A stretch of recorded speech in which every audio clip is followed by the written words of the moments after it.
it has been a long time since we have seen each other. I just didn't feel like it was a time to make another video. But also, I wish that I had been making videos because so much has happened, and in my mind I was like, no, it's such a little thing, it's not gonna matter. But then all of a sudden it's like little thing, little thing, little thing, little thing, and we're up here, which is kind of beautiful how that happens. Anyway, to catch all up on the past 3 months.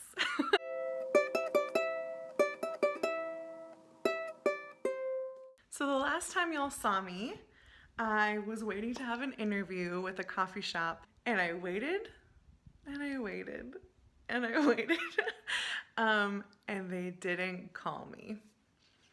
They didn't call. And that was not what, in any scenario that I created in my mind, that was not even an option in my mind. So I took the evening and I messaged them the next day and I told them, I said, hey, I didn't receive a call at our scheduled time. Can we reschedule for a different time, or has the position already been filled? They messaged me, I think it was that day. It might have been that day or the very next morning, very quickly after I sent that message. We went back and forth for about 2 weeks. But in all of that time, I still felt like this was the place for me. I still very much felt like this is where I was supposed to be. I could not shake the feeling of how I had felt when I read that job description. It clicked so well. But not only that, it was things from the Lord, like asking the Lord, is this what you have for me? You know, and him saying, this is it. Finally, we got to have a very brief 15-minute interview. And in that time, everything just clicked really well. And basically they were like, let us know when you get to New York. In the meantime, it's just kind of like a hope right now. Actually, no, it's been talked, you know, it's been talked, and it's more laid out. I really hope that there will be an official job offer once I get there. Yes. As people have asked me, what are you gonna do if you don't get the job? I will try and get another job. I mean, what else am I gonna do? If New York is where I'm supposed to be, then I'm gonna do everything I can to be there.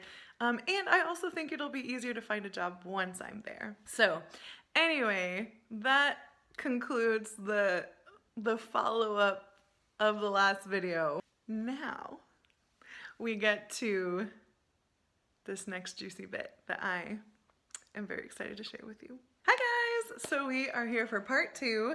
As you can see, there's been a costume change, mainly because I ran out of storage and also ran out of natural light. Hopefully it doesn't throw things off too much. So a few weeks ago, I was working with a friend of mine, and we just got to talking about New York, and she was asking me some questions about it.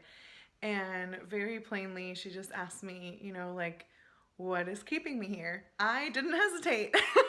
I'm like still looking for housing, and then also felt like I was still supposed to go with a team, and so was waiting on that, and like nothing was panning out with church plants. As I was about to leave, I was just looking at my feet. I wasn't praying, I wasn't thinking anything in particular. And all of a sudden I hear jump, and it's very clear and it's very calm. And I felt a mix of emotions. I felt really joyful at the thought of doing it, and I felt really worried at thinking of what everybody was going to say. So as I was heading out, I kind of said it out loud, almost just to like test it out to see how it would feel to say it out loud. I said, maybe I should just jump. And when I said it, it felt so logical, it felt so right, it felt also powerful. It had to have been something from the Lord. If it had been me, it wouldn't have felt this way. It wouldn't have felt so powerful. And then my friend was like, yeah, maybe you should. And I was like, yeah, maybe I should. So as I was driving home, I made this bet with myself. If I go home and I read the next chapter of this Bob Goff book and he talks about jumping, which he probably will, then I'll do it. I'll jump and I'll go. Well, I get home and I was too tired, so I didn't read that book. But the next morning, I was getting ready for work and I decided to watch Gilmore Girls. There was this one particular episode that I felt like watching, and it's the one where Mia comes back and she is like the original owner of the Independence Inn, and the actress that plays her is just so, she is like a ray of sunshine. She's so like pleasant to look at and to listen to, and I just like really wanted to see her, so I decided to put that episode on. And that episode is also, Lorelai is like, she wants to open up her own inn and she is nervous, so she's kind of like at this crossroads. So I felt like it would be a good episode to watch. I get to the part where they're sitting at the kitchen table and Luke and Lorelai are talking about the nervousness that comes with opening a new business. And Lorelai looks at Luke and she says, "So you just jump?" And Luke says, "You just jump." And I just started laughing. In all of my years of watching Gilmore Girls, all the times I've seen this episode, that conversation had never popped out to me before. I had no idea that it was in this episode. Like, of course it would be Gilmore Girls. Of course God would speak to me through Gilmore Girls. Of course God would be like, if you're not gonna listen to me, I know you're gonna listen to Lorelai. So... But that's not all. So as the week went on, more things kept happening. So I have this friend from high school and we're still friends on Facebook, and every now and then he will post verses, and this time around he posted this comic. It's this guy that's on a canyon and he's on this side and he needs to get to this side, but there's no way across. So he shouts out, "Help," and this little bubble comes up and it's God speaking and it says, "Jump. Just jump. Just jump." I'm like, what is happening? And then I was still feeling that split within me, right? Like, I thought about jump, and when I thought about being obedient to it, I felt so free and I felt so joyful and I felt just like, oh yeah, there's so much life there. But I couldn't get myself to do it because all I could think, I kept holding on to what people were gonna say and what they were gonna think of me, and thinking that it's like irresponsible or that it's naive, or...